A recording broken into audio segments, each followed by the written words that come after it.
스마트 키가 돼가지고 디지털 방식으로 교회 출입문, 또 가정의 출입문, 사무실의 출입문 대부분 디지털 방식으로 자물통이 되어 있습니다. 그래서 비밀번호만 클릭을 하면 문이 쫙 열립니다. 여러분, 문을 열고 들어가려면 약속된 비밀번호를 터치해야 들어갈 수 있습니다. 2시간, 3시간, 3년, 5년, 100년이 걸려도 번호가 맞지 않으면, 이 비번이 맞지 않으면 들어갈 수 없습니다. 오늘 예수님이 그 말씀을 하신 겁니다. 사랑하는 제자들을 모아놓고 물었습니다. 세상 사람들이 나를 누구라고 하더냐? 세상 사람들이 나를 누구라고 일컬고 누구로 알고 있더냐? 제자들이 대답합니다. 예수님, 어떤 사람은 죽은 세례요한이 살아난 거 아닌가 합니다. 또 어떤 사람들은 엘리야가 출현했다고 합니다. 선지자 중에 예레미야라고 말하는 사람도 있습니다. 여러분, 참 기가 막히죠?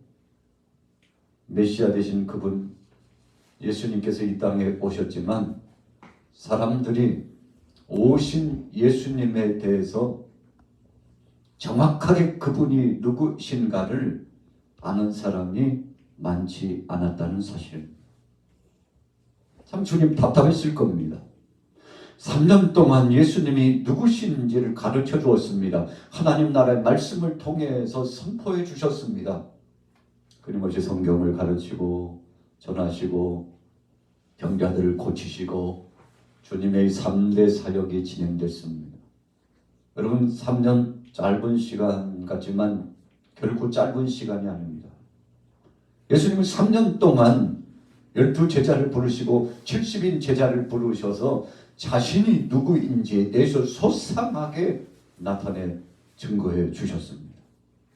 여러분, 예수님이 누굽니까? 오늘 베드로가 예수님 앞에서 자신의 신앙 고백을 합니다. 예수님께서 세상 사람들은 그렇다 할지라도 그러면 너희들은 나를 누구라고 생각하느냐? 세상 사람들은 선지자 중에 한 사람, 좀 특출난 랍비, 유명세를 타고 있는 율법사 선생과 같은 수준으로 생각하고 주님을 따라다니고 주님께로부터 뭔가를 얻고자 소원했다면, 그렇다면 3년 동안 나를 따라다니며 나와 동고동락했던 너희들은 나를 어떻게 인식하고 있느냐? 성질 급한 베드로가 예수님 앞에 나가서 고백합니다. 예수님, 저의 고백은 예수님은 그리스도십니다. 주님은 그리스도십니다. 여러분, 오늘 본문 말씀에 16절 말씀해 보세요. 시몬 베드로가 대답하여 이르되 주는 그리스도시요 살아계신 하나님의 아들이십니다. 예수님이 얼마나 기쁘신지 몰라요. 우리가 학생들이 중학교 들어가면 3년 동안 공부합니다. 고등학교도 3년제예요. 우리나라는. 우리 초등학교 6년입니다. 도합 합하면 몇 년입니까? 6개 6하면 12년 동안. 여러분, 이 초등과 중등과 고등 학문을 배웁니다. 그러다가 대학교 4년을 또 배워요. 그러면 얼마입니까? 16년이에요. 여러분, 요즘은 대부분 다 대학교를 나오기 때문에 16년 정도 공부를 하는 거 아니겠습니까? 주님의 제자들이 3년 동안 예수님 따라다녔습니다. 그런데 베드로가 예수님을 바로 알았어요. 예수님께서 그리스도이신 걸 알았어요. 주님 참 기쁘셨습니다. 그러면서도 주님은 베드로가 그런 위대한 신앙 고백을 한 것, 정말 진솔한 바른 신앙 고백을 하고 예수님이 어떤 분이신지를 고백한 것에 대해서, 야 베드로, 네가 자의적으로 깨닫고 한 거 아니다. 하늘에 계신 내 아버지께서 분명히 말씀하셨어요. 하늘에 계신 아버지께서, 그런데 내 아버지께서 바로 그분이 너로 하여금 알게 하셨다. 여러분, 예수님이 이 땅에 오신 것이 하나님 아버지의 약속하신 그 계획하심을 통해서 오셨습니다. 그리고 주님이 이 땅에서 실천적인 십자가 사역을 마무리 짓고 승천 부활하시고 승천하셨고 난 다음에 성령께서 오셔서 구속 사역을 완전케 하고 이것을 완성시키고, 그래서 교회가 세워지고 우죽순처럼 수많은 제자들이 다시 한번 부름을 받고 파송되는 역사가 나타났습니다. 여러분, 예수님께서 3년 동안 행하신 것보다도 그 이후에 성령의 역사하심 따라 무수한 제자들이 양육받고 부름을 받았으니 예수님 분명히 말씀했습니다. 너희가 나를 믿으면 내가 행한 일을 할 것이요 나보다도 더 큰 일을 하리라. 어찌 보면 교만해 줄 수 있잖아요. 그런데 예수님 분명히 약속하여 주었습니다. 너희가 나를 믿으면, 믿음으로 나가면 성령께서 너희를 도와주실 것이고, 성령에 사로잡히면 내가 누구인지, 그리스도가 뭘 하는지, 메시아 그분이 어떤 사역을 진행하시고, 그리고 무엇에 대한 역사로 함께 인준하시며 동행해 주시는지 그것을 밝히 알게 된다고 했습니다. 여러분, 오늘 베드로가 예수님을 주는 그리스도시요 살아계신 하나님의 아들이십니다. 참 아름답고 복된 고백을 했습니다. 여러분, 예수님이 누구신지를 알아야 천국 열쇠를 소유하는 겁니다. 비밀번호를 알아야 문을 열고 들어갈 수 있습니다. 요한계시록의 말씀에도 볼지어다 내가 문 밖에서 문을 두드리노니 누구든지 내 음성을 듣고 문을 열면 내가 너에게 들어가서 너와 더불어 먹고 너도 나와 함께 먹고 마시리라. 여러분, 예수님께서 들어오시겠다고 하셨죠. 문을 열어야 돼요. 여러분, 천국 문을 열어야 돼요. 은혜의 문을 열어야 돼요. 주님이 두드리실 때 구속의 은총의 문을 활짝 열고 아멘, 주님 어서 오시옵소서, 아멘, 주님 영광 받으시옵소서, 주님만이 나의 구주십니다라고 이렇게 적극적으로 고백하는 사람에게 주님이 성령 안에 역사하시고 능력과 권세를 주시고 함께 하신다는 거죠. 그런데 베드로가 이 천국 열쇠를 예수님께로부터 받았습니다. 무엇 때문에 받았나요? 신앙 고백 잘하니까 받았어요. 여러분, 예수님께서 그냥 주시지 않았습니다. 주님 앞에서 신앙 고백을 잘한 사람에게 주었습니다. 예수님이 어떤 분이신지를 내가 인정하고 아멘으로 고백하고 주님 앞에 영광 돌린 바로 그 사람 베드로에게 주신 것처럼 오늘 저와 여러분들에게도 주여 예수님만이 나의 구주십니다. 예수님만이 나의 구원자이십니다. 내 삶의 일거수일투족을 책임져 주시는 분이죠. 이렇게 고백하기만 하면 사랑의 주님께서 그 이름의 능력을 가지고 우리와 함께 하시는데, 오늘 저녁에 수요 예배에 동참하신 여러분들은 이런 기적과 능력을 체험하게 되기를 예수님의 이름으로 축복합니다. 자, 보세요. 성경으로 돌아가 봅시다. 18절부터 19절. 또 내가 네게 이르노니 너는 베드로라. 내가 이 반석 위에 내 교회를 세우리니 음부의 권세가 이기지 못하리라. 그럼 베드로 시몬이라고 불렀죠. 시몬이라고 한 이름의 뜻은 갈대, 이리 흔들 저리 흔들리는 수준의 신앙인이었다는 것입니다. 야, 너 이제 시몬 말고 베드로, 너 이제 반석이야. 여러분, 굳건해졌다는 것입니다. 중심을 잡지 못하고 좌로도 우로도 기어뜸 흔들. 여러분, 그래서 신앙의 지조를 지킬 수가 없어요.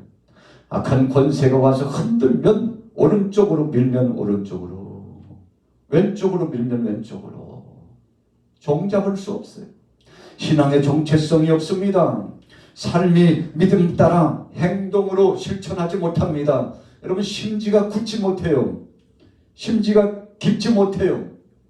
그래가지고 이래저래 마치 귀가 얇아가지고 누가 이런 이야기하면 아 그것이 진짜인가 그쪽으로 쏠리고 어떤 사람이 와가지고 이래저래 저래 이래 이야기하면 아 또 그런 것 같기도 하고 마음의 중심이 왔다 갔다 세상의 풍파 따라서 유행 따라서 사람들의 말에 따라서 환경 따라 좌로 우로 앞으로 뒤로 여러분 그래서 종잡을 수 없는 신앙 왜 그렇습니까?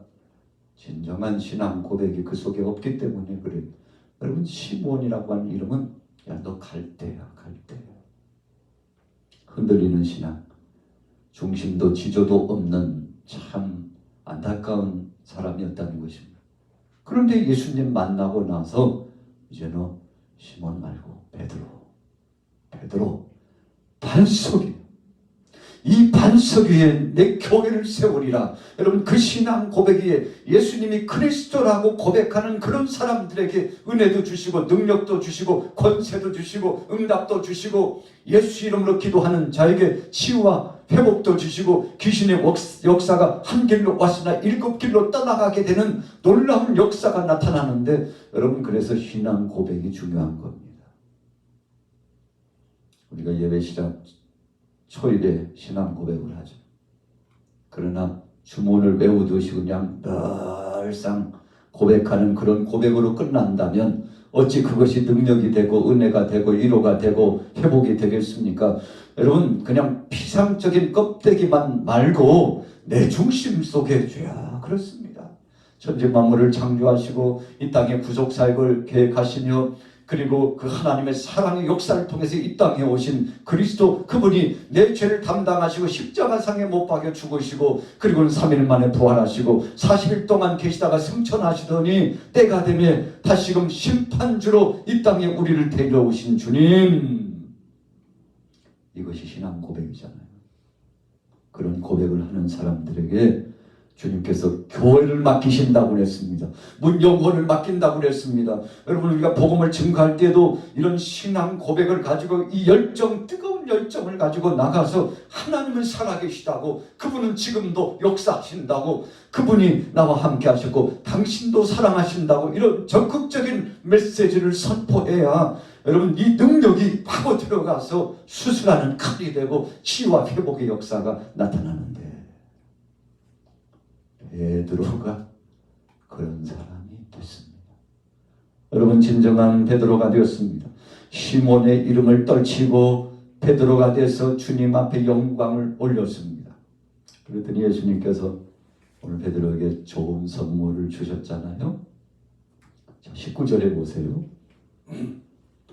내가 천국 열쇠를 내게 주리니 내가 땅에서 무엇이든지 매면 하늘에서도 맬 것이요 내가 땅에서 무엇이든지 풀면 하늘에서도 풀리리라 하시고 여러분 참 감격스러운 것입니다. 네가 땅에서 무엇이든지 매면 하늘에서도 매요 네가 땅에서 무엇이든지 풀면 하늘에서도 풀리리라.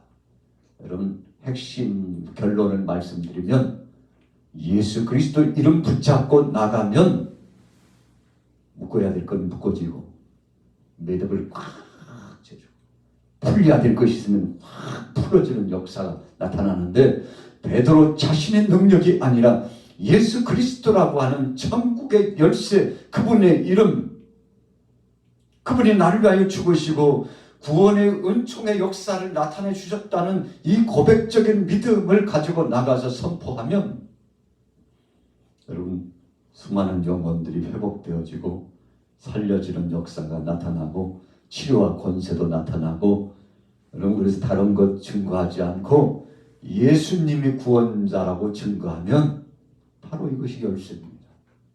여러분 예수 그리스도 이분의 이름이 열쇠예요.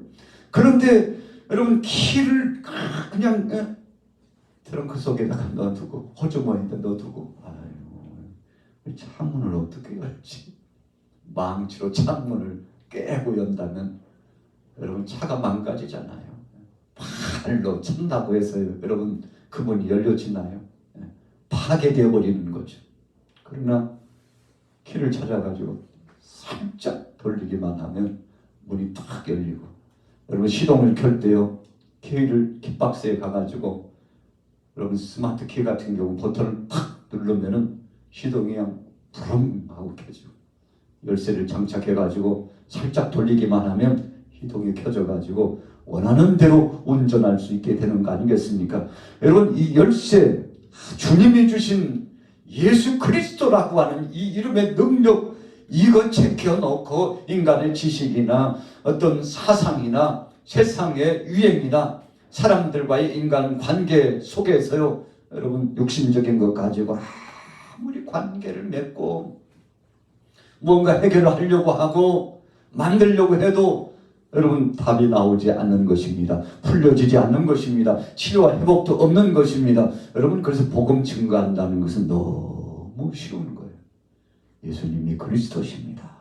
그리스도라고 하는 것은 기름 부음을 받았다, 메시아다, 그리스도라고 하는 것은 구원자다, 이런 뜻이 포함되어 있지 않습니까? 그래서 예수님은 구원자, 예수님은 만병의 치료자, 예수님은 영원히 멸망당할 수밖에 없는 자를 위하여 대신 죽어주신 대속제물이 되신 한 분밖에 없는 바로 그분이 메시아라고 나가서 선포하면 예수 이름, 그 이름이 능력이 돼가지고 그 이름을 듣기만 해도 귀신의 권세들이 떨어져 나갑니다. 예수 이름을 듣기만 해도 그분을 찬양하는 소리만 들어도 악한 사탄의 역사들이 두려워 떱니다. 여러분 사람들이 간담이 서늘해져요. 생명의 복음을 증거하는 그 복음의 능력이 사람들의 마음을 변화시켜요. 다른 것이 변화시키지 않고 하나님의 생명된 말씀, 이 말씀이 어떤 것입니까? 예수님이 그리스도라고 하는 것을 함축적으로 축약해서 풀어놓은 것이 창세기에서부터 요한계시록까지 66권의 말씀 아닙니까? 그래서 창세기 모세오경을 읽고, 그리고는 하나님 앞에 나가서 역사서를 읽고, 또 시편의 말씀을 읽고, 주님이 주신 신약의 말씀, 구약의 말씀 통틀어 이 귀한 말씀을 상고하고 묵상하고, 그 말씀이 뜨거워져 가지고 엠마오 도상의 두 제자처럼 주여, 주님이 우리와 함께 있었다는 사실을 그 당시는 몰랐지만 주님이 가시고 나니까 우리의 마음이 뜨거워져 가지고 예수님께서 우리에게 말씀을 풀어주셨다는 사실을 조금 늦은 것 같지만 이제라도 깨달았습니다 하고, 여러분 그 마음의 뜨거움을 체험한 사람들이 제자들을 찾아가가지고 우리가 길가에서 예수님을 만났다고, 부활하신 주님을 만났다고, 능력의 주님을 경험했다고 여러분 증거하니까 제자들이 정신을 바짝 차리고 나가서 예수님을 고대하고, 그리고 기다렸더니 사랑의 예수님께서 사모하는 그 제자들에게까지 찾아주시고 40일 동안 500여 형제에게 예수님께서 만나 주셨다고 그러지 않습니까? 여러분 예수님 자신이 열쇠입니다. 천국 열쇠라고 하는 것은 예수 그리스도 이름을 우리에게 선물로 주었다는 것입니다. 여러분 그래서 이 열쇠를 붙잡고 엎드려 기도하면 응답하시고, 주님이 주신 이 능력의 열쇠를 붙잡고 주님 앞에 구하면 사랑의 주님께서 임재하시고 역사해 주시는데, 여러분 그래서 교회의 중심은 예수 그리스도입니다. 예수님 제쳐놓고요, 여러분 우리가 인간적인 마음을 가지고 나가면 우리 자신이 우상이 되고 하나님의 뜻을 이루지 못하고 허송세월을 보낼 수밖에 없는 거 아니겠습니까? 자 보세요. 20절 말씀 결론입니다. 이에 제자들에게 경고하사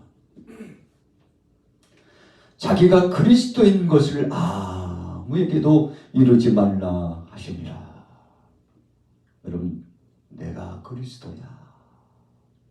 다시 한번요 제자들에게 말씀해 주시고 그들에게 각인시켜주는 겁니다. 조용히 내가 그리스도라는 거 다른 사람들에게 이야기하지 마. 왜 그러셨을까? 성경에 보니까요 주님이 그렇게 말씀하신 것은 아직 주님이 행하여야 될 그 사역의 범주와 그 시간차가 남아있기 때문에 아직 때가 되지 않았으므로 비밀스럽게 복음을 증거해야 될 때였기 때문에 주님께서 그렇게 말씀하셨다라고 일축하고 있습니다. 여러분, 제자들이 예수님께서 그리스도인 것을 품었어요. 그래서 예수님께서 자신들과 함께하고 있다는 사실이 너무 감사하여 주님 앞에 영광 돌리는데, 여러분, 그렇게 다짐했다 할지라도 예수님께서 붙잡혀 가시고 십자가상에 못 박혀 죽으실 때 형장으로 끌려갈 때 제자들 어땠습니까? 참 비겁하게도 주님의 곁을 떠나고 배은망덕한 제자들이 되었잖아요. 왜 그렇습니까? 알긴 알았지만, 깨닫기는 깨달았지만 그 신앙 고백과 그 능력이 내 것이 되지 않았기 때문에 그렇습니다. 여러분, 우리가 신앙생활을 하면서 피상적으로 믿음생활하는 사람 굉장히 많습니다. 체험이 없어요. 확증이 없어요. 하나님 나라에 대한 확증, 예수님이 그리스도에 대한 이 확증이 없어요. 여러분, 확증이 없기 때문에 제멋대로 살고 제멋대로 생각하고 제멋대로 판단하면서 신앙생활을 하는 겁니다. 여러분, 그분이 그리스도라는 사실을 알면, 그래서 오순절날 마강다락방에 모였던 120명 성도들이 10일 동안 전심으로 주님 말씀에 순종하고 기도했습니다. 여러분, 다락방에 모였다는 것은 죽음을 각오해야 되는 것이었습니다. 혹시라도 붙잡히면 예수 그리스도와 함께한 당이라고 해가지고 여러분 고문을 당하고 죽을 수도 있는 위급한 상황이 발생할 수 있었습니다. 그럼에도 불구하고 죽음 두려워하지 않고 저들이 모여서 전심으로 기도했습니다. 죽으면 죽으리다. 주의 영광을 위하여 이제는 목숨 내놓고 복음 증거하겠다. 왜요? 예수님이 십자가상에 못 박혀 죽으셨는데 약속대로 3일 만에 부활하셨고 40일 동안 저들에게 말씀하시고 함께 동행해 주었으니, 여러분, 그래서 진짜 되게 신앙은 부활신앙을 마음속에 담을 때 진짜 신앙입니다. 죽어도 살리라는 믿음을 가지는 거예요. 그래서 일제강점기와 6.25 동란 때 우리 믿음의 신앙의 대가들이요, 죽음 두려워하지 않았습니다. 당신 말이야, 지금 당신 같은 인재가 죽어서 되겠어? 그러니까 한 번만 예수가 그리스도라는 거 부족해. 십자가 팍 밟고 지나가라니까. 성경 그냥 쫙쫙 찢어버리고 불에 태워버려. 그리스도 아니라고, 나의 구주 아니라고, 천국 지옥 그런 건 없다고 부정하라니까. 한 번만 하라니까. 그러면 살려준다니까. 못해요. 못한다니까요. 나를 위하여 죽으신 그분을 내가 배반할 수 없어요. 주님이 주신 그 생명의 말씀 없이는 내가 살 수 없고 천국과 지옥은 분명히 있다는 사실을 아는데 어떻게 부정해요? 죽으면 죽었지 못합니다요. 오늘 여기서 내가 죽으면 주님 먼저 가서 나를 기다리고 계신 그 천국에 들어가는데 죽음이 뭐가 두렵습니까? 여기서 죽고 말죠. 그렇게는 못한다니까요. 여러분, 이런 위대한 신앙 고백을 하면서 신앙의 정조를 지켜갔어요. 누가요? 우리의 믿음의 선배들이 그 길을 갔어요. 여러분, 그 핏값으로 말미암아 우리 한국교회가 세워진 것입니다. 그 핏값으로 말미암아 우리 양화교회가 세워지고 여러분들과 저가 새 생명의 씨앗으로 태동된 겁니다. 그래서 하늘의 미랄이 땅에 떨어지면 많은 열매를 맺고, 여러분, 떨어졌다는 것은 죽었다는 것이죠. 그러나 죽지 않고 그대로 있으면 그냥 그대로 끝난다고 그러지 않았습니까? 여러분, 예수님께서 하늘의 미랄처럼 그렇게 죽어주셨는데 오늘 여러분들 베드로가 위대한 신앙 고백했습니다. 그런데 그 신앙 고백조차도 하나님이 허락하시고 하나님이 주관해 주시고, 무슨 뜻입니까? 베드로, 걱정하지 마. 네가 하는 것이 아니고 아버지께서 하시는 거야. 네가 고백하는 그 믿음조차도, 네가 할 수 있는 그 힘조차도 아버지가 책임져 주시니까 너 명심해야 돼. 네가 잘나서 되는 것이 아니야. 하나님의 은혜로 되는 것이다. 여러분, 이런 놀라운 역사의 말씀을 베드로에게 주신 것인데 베드로가 그 당시에는 그 수준의 말씀을 이해하지 못했죠. 아멘으로 받지 못했습니다. 여러분, 오늘 수요 예배에 참여하신 여러분들은 주님이 주신 이 은혜를 감사하고 주님 앞에 영광 돌리셔서 오늘 제목처럼 천국 열쇠를 가진 자. 천국 열쇠가 무엇입니까? 신앙 고백이죠. 그 신앙 고백이 무엇으로 표현됩니까? 예수님이 나의 구주라는 사실로 고백되는 것입니다. 그러면 성령님께서 좌정하시고 그때부터 성령님께서 내 마음속에 뜨거움과 열정을 주시고 이끌어 가시는데 물건도 주시고 체력도 주시고 영역도 주시고 인권도 주시고 여러분, 그래서 복음을 증거할 수 있는 발판과 기초를 주시고 무수한 동역자를 붙여주시고 여러분, 그래서 교회는 하나님이 책임지신 겁니다. 저와 여러분들도 하나님이 책임져 주시는 겁니다. 이런 어미한 하나님의 능력을 기억하고 그렇구나, 천국 열쇠 예수 그리스도 안에서 주님의 몸된 교회가 왕성하게 성장하고 우리 한국 교회가 주관함을 받고 세계 도처의 무수한 영혼들이 하나님의 손 안에 있구나. 여러분, 이런 고백으로 남은 나흘 동안도 믿음으로 승리하셔서 정말 베드로가 칭찬받은 것처럼 여러분들에게도 그런 칭찬과 은혜가 넘쳐나시기를 예수님의 이름으로 축원합니다.